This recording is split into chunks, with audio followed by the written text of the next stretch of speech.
Timestamp. I am sick, but I've missed like 2 days, mainly because I've been sick. Also because I've been playing Horizon Forbidden West, but kind of because I've been sick. Timestamp again. Just timestamp for the days that I missed videos on. Timestamp. Timestamp. If this is your first video, though, you're probably confused.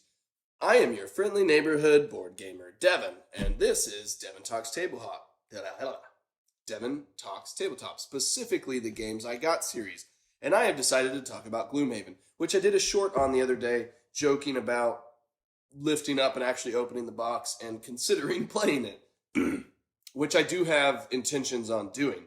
But I thought I'd talk about this in the Games I Got series because there's a little bit of like nuance to the conversation around Gloomhaven. And if you're not familiar with Gloomhaven, that's okay. It's just probably the most recognizable big game, that people think of past the inaugural modern classics like Catan and Pandemic and Dominion and all that stuff. This is one of the most recognizable names and the most successful board game plus its sequel probably ever. Between this campaign and the second campaign, I think they grossed maybe cumulatively over like $20 million. And this is the big box original experience, which I got as a gift for Christmas at some point, like 4 or 5 years ago now. And I still haven't played it. You know what's funny is I haven't played it, but I also, like in the last 6 months to a year, I purchased, it's a huge box. Let me get all the stuff out here. Oh, I don't feel like I deserve it yet, so I can't open this envelope, which is what that says. Get all the stickers. Get that stuff out of here. I purchased, for a game I have not played, in an effort to make it more likely that I would play it, a massive organizational system. Let me see if I can get this stuff. Let's see the easiest way to get this out. I got the, which one did I get? I got the gaming trunk organizer, specifically. Sorry, Sebastian. I got this because I wanted the organizational system that it did for the enemies, which I'll show you once I get it out. Let me see if I can get this out now. There, that can come out now. I have a little bit of the glue coming up on this side, which makes it iffy to come out. But yeah, so I got an organizational system for it and everything. It keeps all of the character boxes all neatly tucked there. And then I've got all of the tokens that you might need with a nice acrylic. Oh dear, they're falling out the edge. I've got them in this little section so they can kind of slip out. Let me put that back. I haven't even started on anything related to this video in terms of games I got. But it's going to be a second. I'm just trying to show you the lengths that I have gone to prep myself for a game I have not played. This has got kind of all of the cards that you'll need, like exploration cards, event cards, character, like enemy cards that you'll slot in. I've got the kind of starting miniatures and player, health dials there. And then this is really the main reason why I got this organizer. Because the Broken Token one, which I looked at, and maybe also the Raptor one, which I looked at, they had their own organizational systems. I just didn't like it as much. And this one organizes all of your people. And on this side, it's got all of their names etched in. And then it's got slots for them and their standees. So I felt like this was, of the ones I had seen, the most efficient setup for getting the enemies out. And anything that you can get for this game that makes your life easier, I feel like is more likely to be used. For example, this is all of the little tokens that you'll have on the board, and they've got printed inside the little spots what goes in there. So I thought that was really useful. Let me see if I can get all this back in. But as I said, I haven't even started on the actual process of my organizational structure for the video. But I'm going to do that, I promise. I think that goes on there, which means this goes here. Yep. And then this goes here. Yep. There we go. And then this goes here.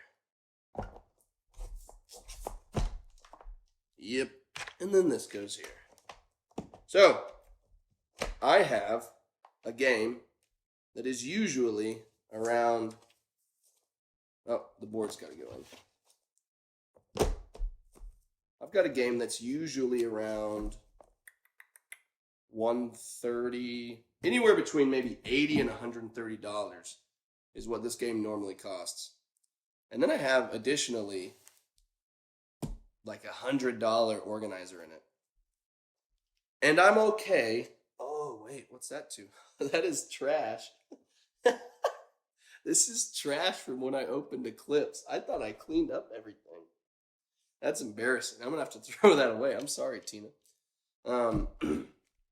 Okay. Massive, excessive intro.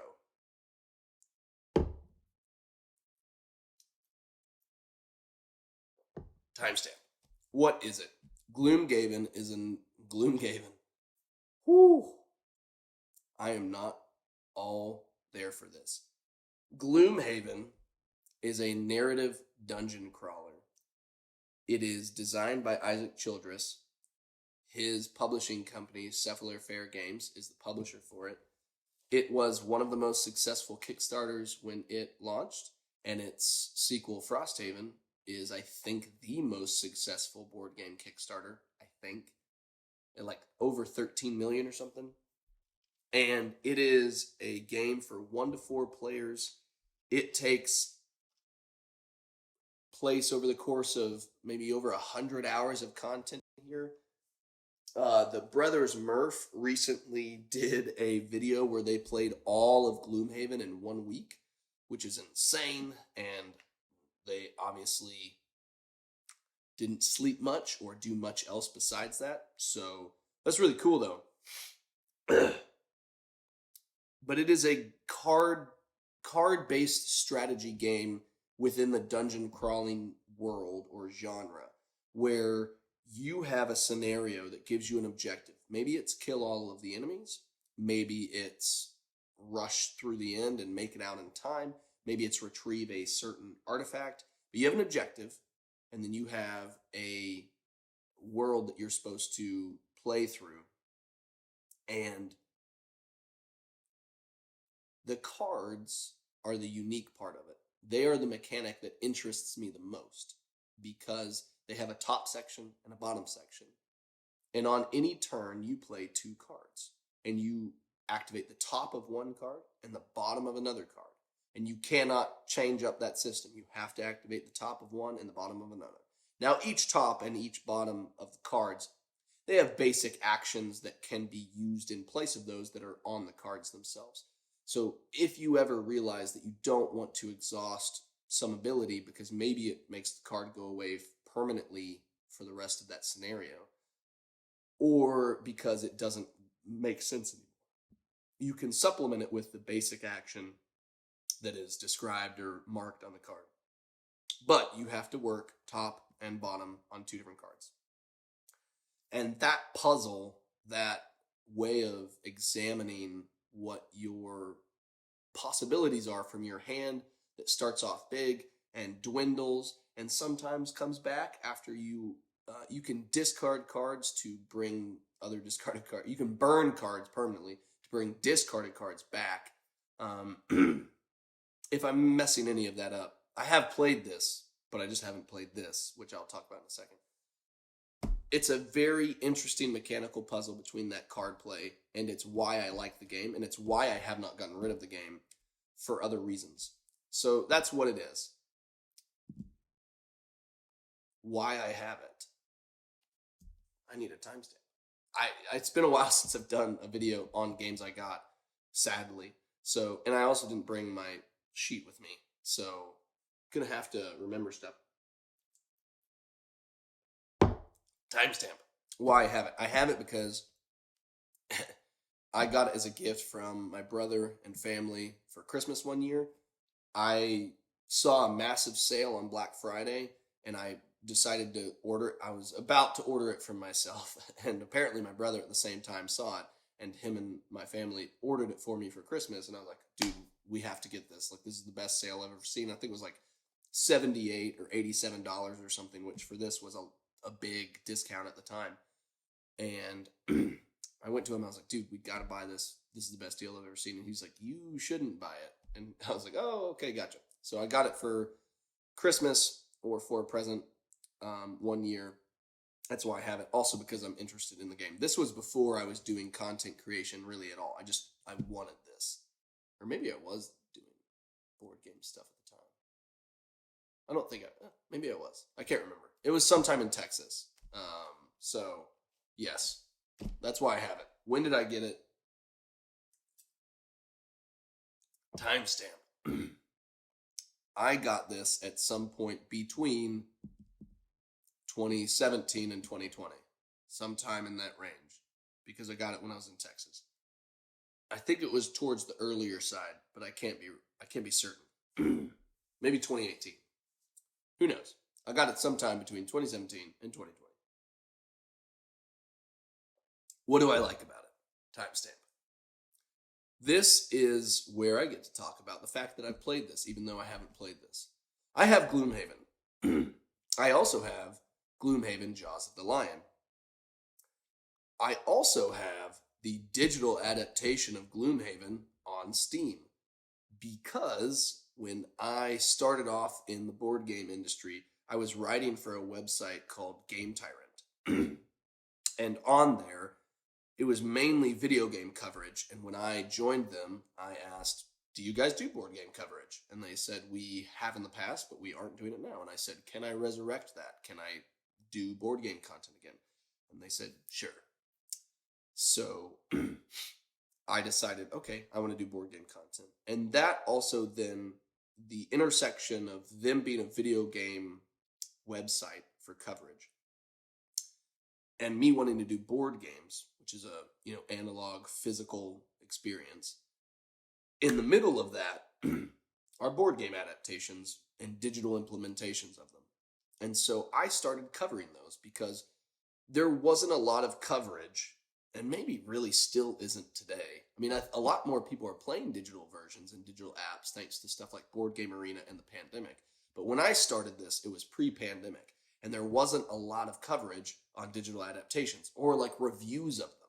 It was pretty scarce because not a lot of people go to board games to play a digital version of it. Now they use digital apps a lot now, and there are ways in which technology has infiltrated or augmented and supported the industry and the experience in a lot of games. But there wasn't a lot of coverage. So I have that game because I covered it. And I think by now, I haven't gotten on the app or on the game in a little bit, but I think by now the campaign is live on the digital game. I think you can play the actual Gloomhaven campaign on the digital version on Steam. However, when I reviewed it, they were slowly building up, which I actually appreciate. They did not rush it and release a bloated, messed up version. When I started, they just had this mode called Guildmaster, which is all I've played. I haven't played anything else. And in Guildmaster, you would choose your characters, and they had character missions that you would eventually unlock as your characters leveled up. And then they would have kind of like, not bandit attacks, but specific just recurring missions or attacks, just basic things. And then they had a quest line that you could follow. They had pretty much a campaign experience, just not the Gloomhaven campaign experience. And I put about 20 hours into that game. And I loved it. I really liked it. I thought it was a fantastic way to learn the mechanics of this game. And I know that a lot of people who don't know that there's an app at all or who haven't played it have maybe entered into Gloomhaven via Gloomhaven Jaws of the Lion, which I also have at my house. And I thought I would probably play that before I played this. Not because I'm intimidated by the mechanical complexity of the game, but because I thought it would be a good intro for other people that might play with me. Specifically, I see you, Sebastian. Specifically, timestamp, my wife. I want to play this with my wife. But if you don't have Jaws of the Lion, and maybe you didn't know that there was an app, the digital version of this game on Steam, I think, is a great way to learn the game. It has a solid tutorial.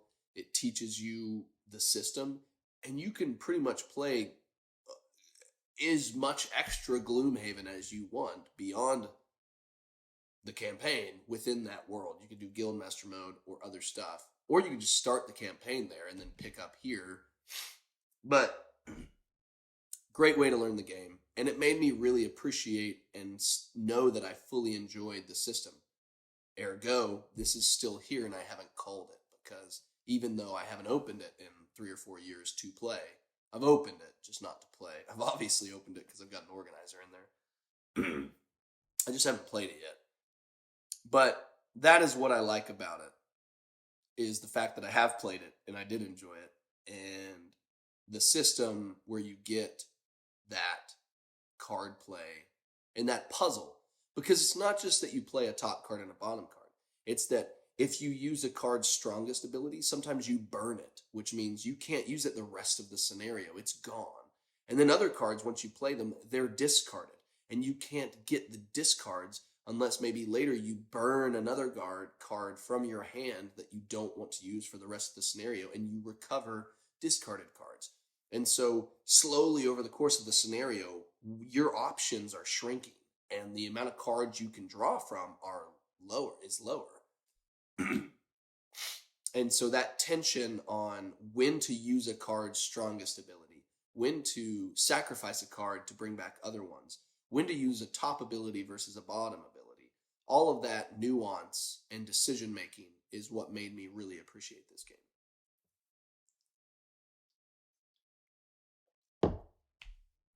Will it leave?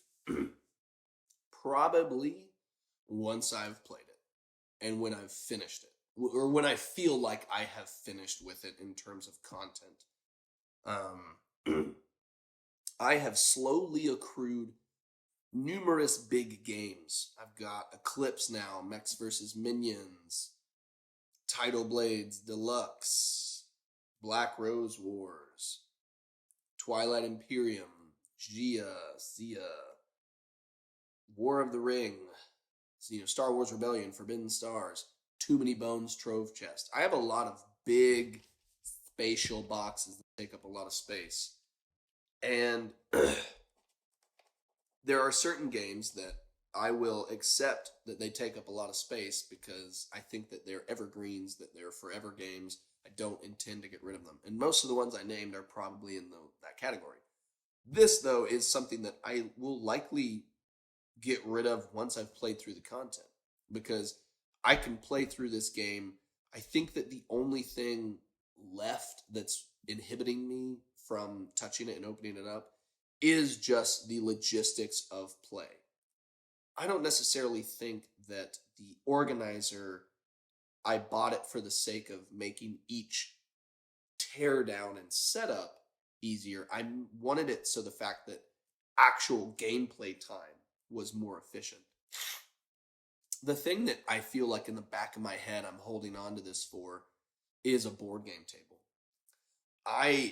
There are just certain games in my collection that I feel like will get their due, diligence and their time in the sun when I am able to keep them set up underneath, my dining table toppers. Like, I really want a board game table so that I can set stuff like this up and not feel guilty for the amount of space they take up. I really don't want to have to keep setting it up, tearing it down, setting it up, tearing it down. Because if I keep this underneath, the toppers of a board game table, it's not a lot of stress to play it. And it's not a lot of effort in accessing the content. You know, I can just pull some of the toppers off. Me and my wife can sit down. We can resume where we left off, and then we're good to go. And so I think that's kind of like mentally what I'm waiting for. It's like, I need to get a board game table so that I can just keep this set up and then I don't have to worry about it.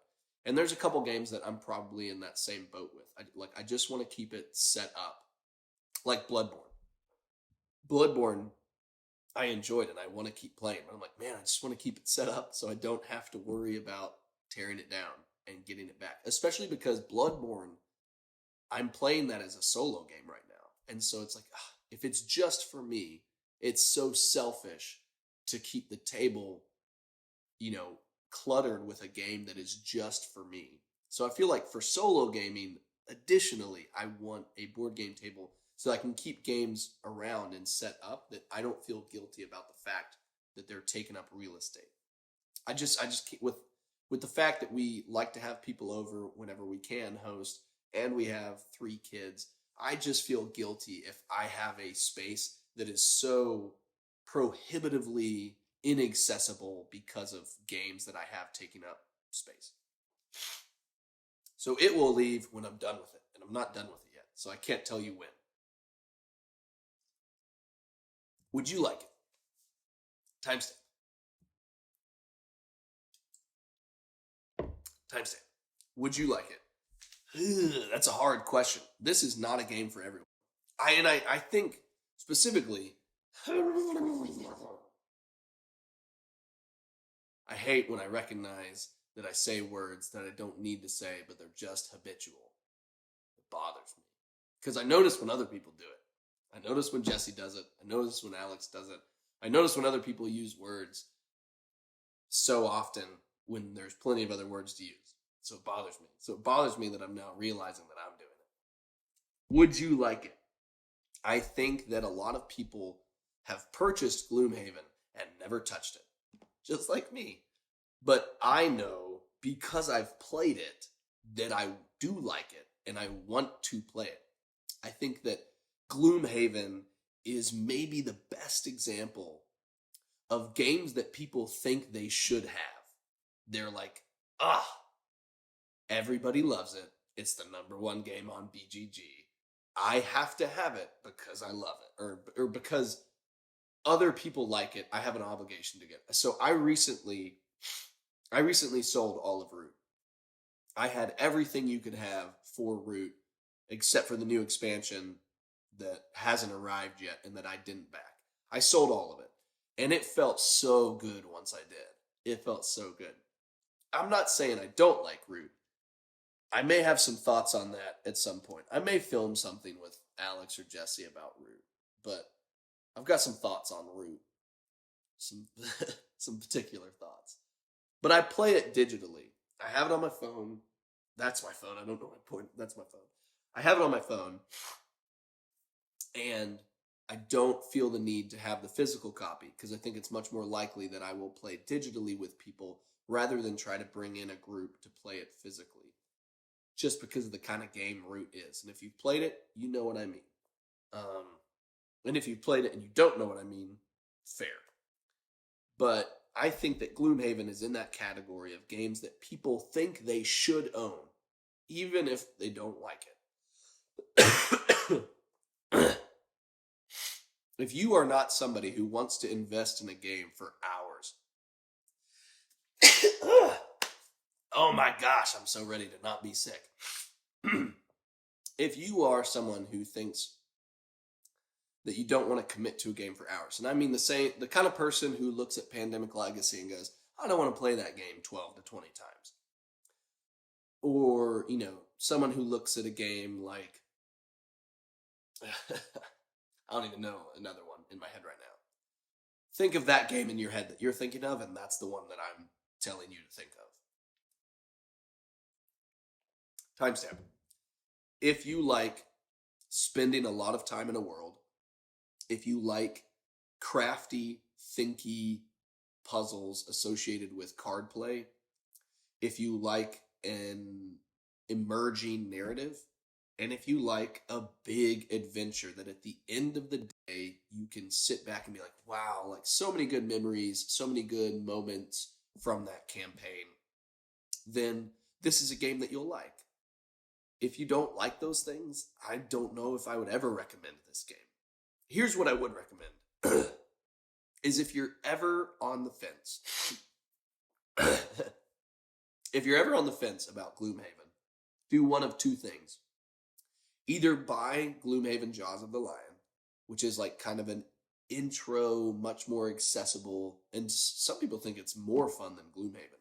But get that game, which is a much lower barrier to entry in terms of cost, and try it out. If you don't like it, you are not going to like this. Number 2, save yourself even more money than Jaws of the Lion and buy the app on Steam. You don't have to have a crazy computer to run it. You just have to have a medium, Windows laptop. The better laptop you have, the better, or the better PC you have, the better. But you don't have to have a Goliath of a machine to run it. You'll save more money than if you buy Jaws of the Lion. And it's obviously more accessible in terms of physical components. You don't need any. You can go to the tutorial. You can figure out and play how you want to on the app. And if you like it there, you can determine if you like this. So either Jaws of the Lion or the digital version of the game. That's how I would recommend you deciding if you want this. Other than that, though, you may not like it, and it's a big investment that you may never touch. I haven't touched it in 3 or 4 years. I just think and know that I will touch it eventually, once I get a table for it. Timestamp. Rating. I think based off of what I've played of it, the 20 hours or so on the digital version, I would say that this is going to be an 8 or higher for me. I will leave it up to chance. It could be higher than an 8, but I'm going to put it at a soft 8 right now with the notion that it could get higher if I really have an enriched experience with this. If I really enjoy what happens with the narrative and with the campaign and with the characters that, I grow and I retire and I explore new ones. When all of that happens, it may be higher than an 8. For right now, I feel like just based off of the card play in the digital version, I feel like it's at least an 8 for me, which is a good rating. So I think that's it. When I get a better system to do timestamps, that's when I'll go back to doing, not timestamps, thumbnails. That's when I'll go back to doing thumbnails in the video. But for right now, I got other videos to do, and I'm fading. I gotta do this. Timestamp. So, Gloomhaven, games I got. Devin Talks Tabletop. Things that you should know. All of those things. Watch this video. Watch other videos. Don't watch any of them. Whatever you want to do. Ooh, if you're still here, this is my outro. I have an idea of, I want to make my intro be like Spider-Man Devin plus Whose Line Is It Anyway? So I want it to be, hi, or like, what's up guys, or something. Your friendly neighborhood board gamer. So there's the Spider-Man part. Devin from Devin Talks Tabletop. Or like, this is Devin Talks Tabletop, where the games are all made up and what I say doesn't matter. Doing a riff on Whose Line Is It Anyway? Because I loved that show. So I'm brainstorming that. Let me know what you think. All right. Have a good one. Or have whatever you want it to be. Timestamp. Bye.